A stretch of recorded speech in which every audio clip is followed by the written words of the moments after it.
It has become quite a literary commonplace that, to borrow the words of Professor Max Mueller in one of his recent lectures, history, in the ordinary sense of the word, is almost unknown in Indian literature. And it is certainly a remarkable irony of fate that we should be obliged to make this remark on the very threshold of an introduction to the Bhagavad Gita. For according to the eminent French philosopher Cousin, this great deficiency in Sanskrit literature is due in no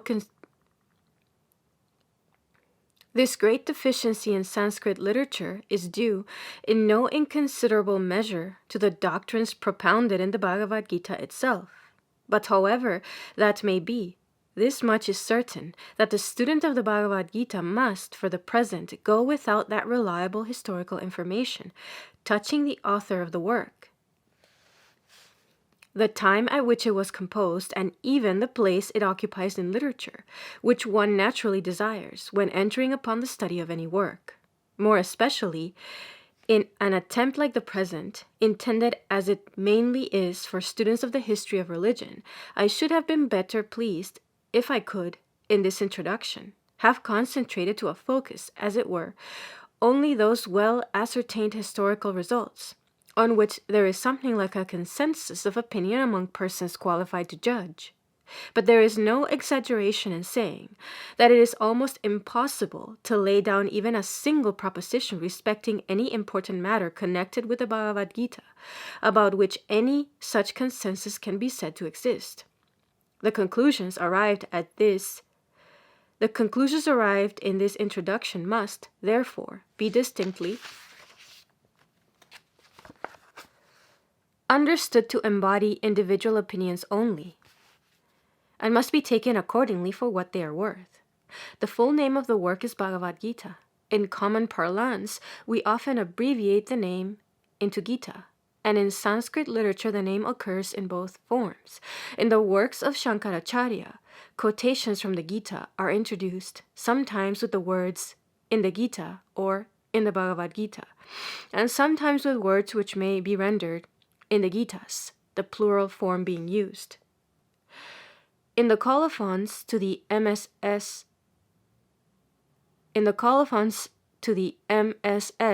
of the work, the form current apparently throughout India is, in the Upanishads sung Gitas by the deity.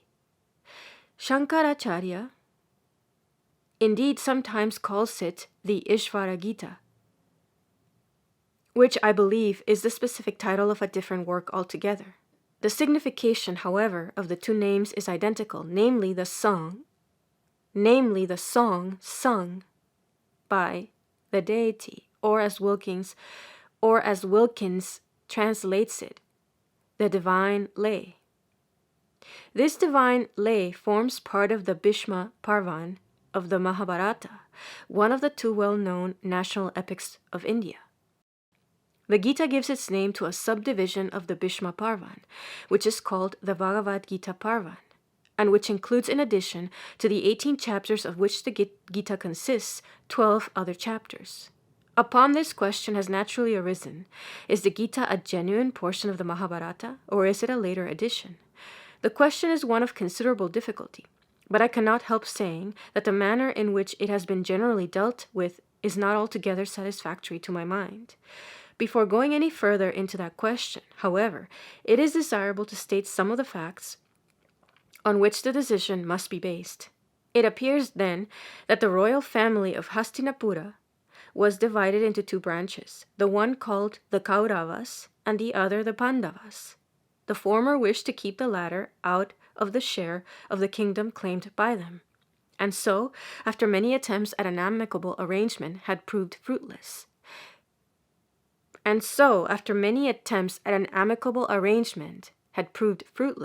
It was determined to decide the differences between the two parties by the arbitrament of arms. Each party accordingly collected its adherents, and the hostile armies met on the holy field of Kurukshetra, mentioned in the opening lines of our poem. At this juncture, Krishna Dvaipayana, alias Vyasa, a relative of both parties, and endowed with more than human powers, presents himself before Dhritarashtra, the father of the Kauravas, who is stated to be altogether blind. Vyasa asks Dhritarashtra whether it is his wish to look with his own eyes on the course of the battle, and on Dhritarashtra's expressing his reluctance, Vyasa deputes one Sanjaya to relate to Dhritarashtra all the events of the battle, giving to Sanjaya, by means of his own superhuman powers, all necessary aids for performing the duty. Then the battle begins, and after a 10 days' struggle, the first great general of the Kauravas, namely Bhishma, falls. At this point, Sanjaya comes up to Dhritarashtra and announces to him the sad result, which is of course a great blow to his party. Dhritarashtra then makes numerous enquiries of Sanjaya regarding the course of the conflict, all of which Sanjaya duly answers. And among his earliest answers in the account of the conversation between Krishna and Arjuna at the commencement of the battle, which constitutes the Bhagavad Gita, after relating to Dhritarashtra what wonderful and holy dialogue.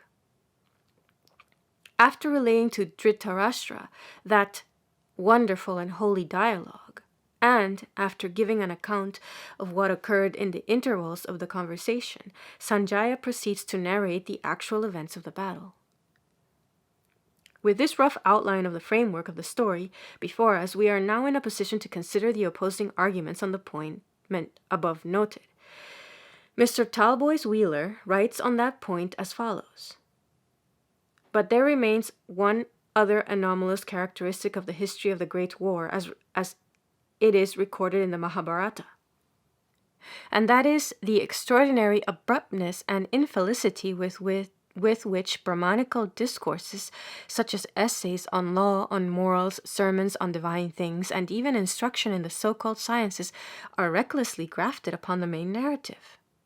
Krishna and Arjuna, on the morning of the first day of the war, when both armies are drawn out in battle array and hostilities are about to begin, enter into a long and philosophical dialogue respecting the various forms of devotion which lead to the emancipation of the soul.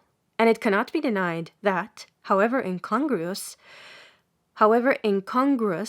and irrelevant such a dialogue must appear on the eve of battle, the discourse of Krishna, whilst acting as the charioteer of Arjuna, contains the essence of the most spiritual phases of Brahmanical teaching, and is expressed in language of such depth and sublimity that it has become deservedly known as the Bhagavad Gita, or divine song.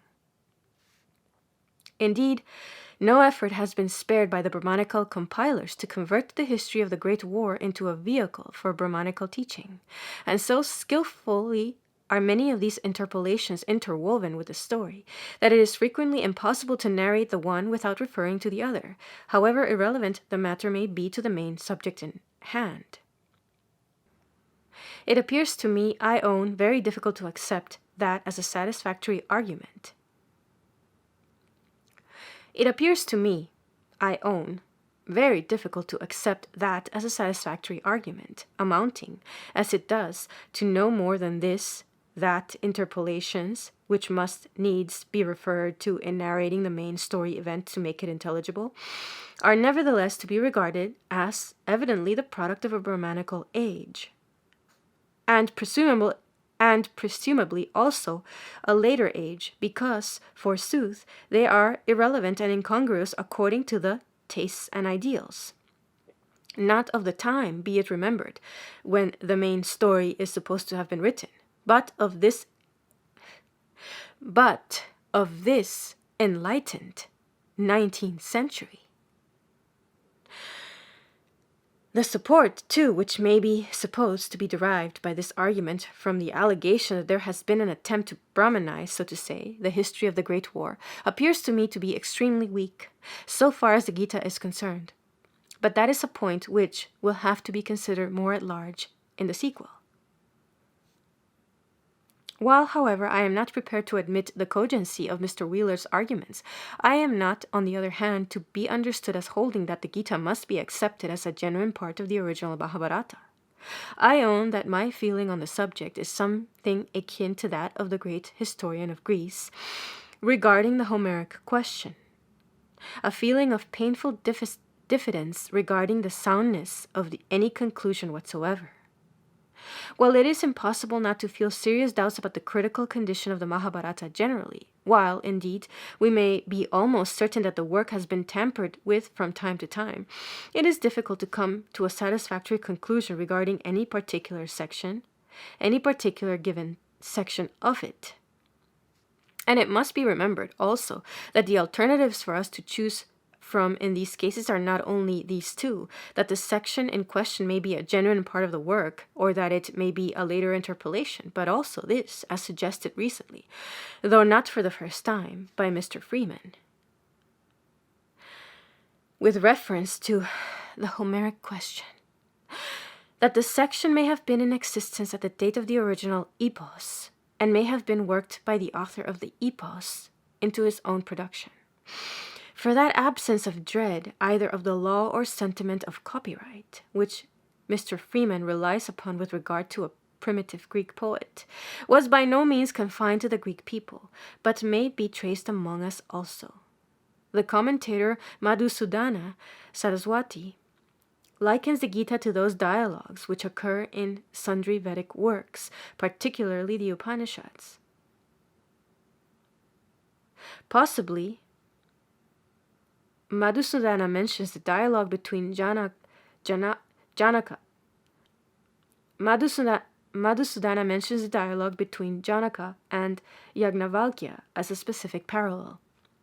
Possibly, I will not use a stronger word, possibly the Gita may have existed as such a dialogue before the Mahabharata, and may have been appropriated by the author of the Mahabharata to his own purposes.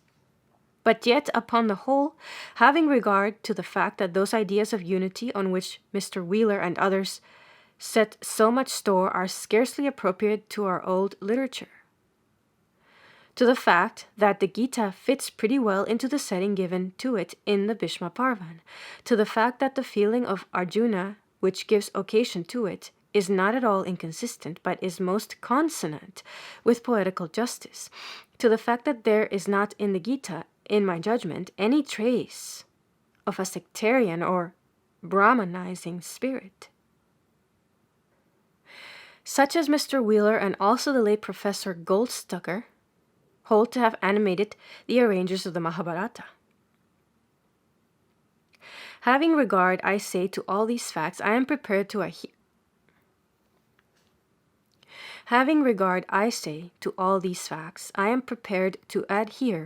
I will not say without diffidence, to the theory of the genuineness of the Bhagavad Gita as a portion of the original Mahabharata. The next point to consider is as to the authorship of the Gita. The popular notion on this subject is pretty well known. The whole of the Mahabharata is, by our traditions, attributed to Vyasa, whom we have already noticed as a relative of the Kauravas and Pandavas, and therefore the Bhagavad Gita also is naturally affiliated to the same author. The earliest written testimony to this authorship that I can trace is to be found in Shankaracharya's commentary on the Gita itself, and on the Brihad Arankya Upanishad. To a certain extent, the mention of Vyasa in the body of the Gita would, from a historic standpoint, seem to militate against this tradition. But I have not seen in any of the commentaries to which I have had access any consideration of this point, as there is of the mention in some smritis and sutras of the names of those to whom those smritis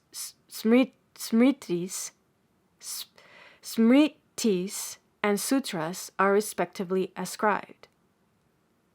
We must now leave these preliminary questions, unluckily in a state far from satisfactory, and proceed to that most important topic, the date when the Gita was composed, and the position it occupies in Sanskrit literature.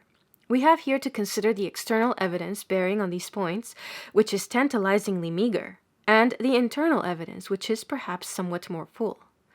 And taking first the internal evidence, the various items falling under that head may be marshaled into 4 groups. Firstly, we have to consider the general character of the Gita with reference to its mode of handling its subject. Secondly, there is the character of its style and language. Thirdly, we have to consider the nature of the versification of the Gita. And fourthly and lastly, we must take note of sundry points of detail, such as the attitude of the Gita towards the Vedas and towards caste, its allusions to other systems of speculation, and other matters of the like nature. On each of these groups, in the order here stated, we now proceed to make a few observations. And first, about the manner in which the Gita deals with its subject. It appears to me that the work bears on the face of it very plain marks indicating that it belongs to an age prior to the system-making age of Sanskrit philosophy. In 1875, I wrote as follows upon this point. My view is that in the Gita and the Upanishads, the philosophical part has not been consistently and fully worked out. We have there the results of free thought, exercised on different subjects of great moment, unfettered by the exigencies of any foregoing conclusions or of any fully developed theory. It is at a later stage of philosophical progress.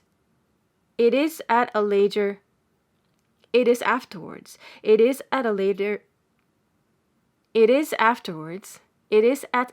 stage of philosophical progress that system making arises.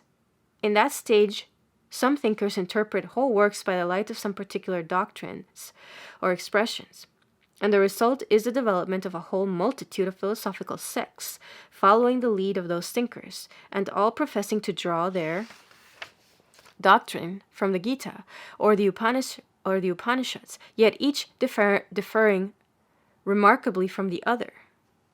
Since this was written, Professor Max Müller's Hibbert lectures have been published, and I am happy to find that as regards the Upanishads, his view coincides exactly with that which I have expressed in the words now quoted.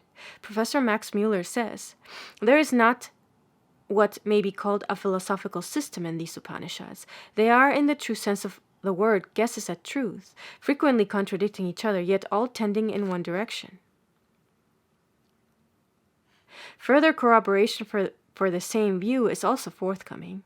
Professor Fitz Edward Hall, in a passage which I had not noticed before, says, in the Upanishads, the Bhagavad Gita and other ancient Hindu books, we encounter, in combination, the doctrines which, after having been subjected to modifications that rendered them as wholes irreconcilable, were distinguished at an uncertain period into what have for many ages been styled the Sankhya and the Vedanta.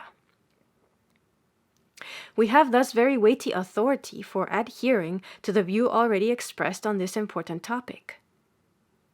But as Professor Wever appears to have expressed an opinion, intended perhaps to throw some doubt on the correctness of that view, it is desirable to go a little more into detail to fortify it by actual reference to the contents of the Gita, the more especially as we can thus elucidate the true character of that work. Before doing so, however, it may be pointed out that the proposition we have laid down is one, the test of which lies more in a comprehensive review of the whole of the Gita than in the investigation of small details on which there is necessarily much room for difference of opinion.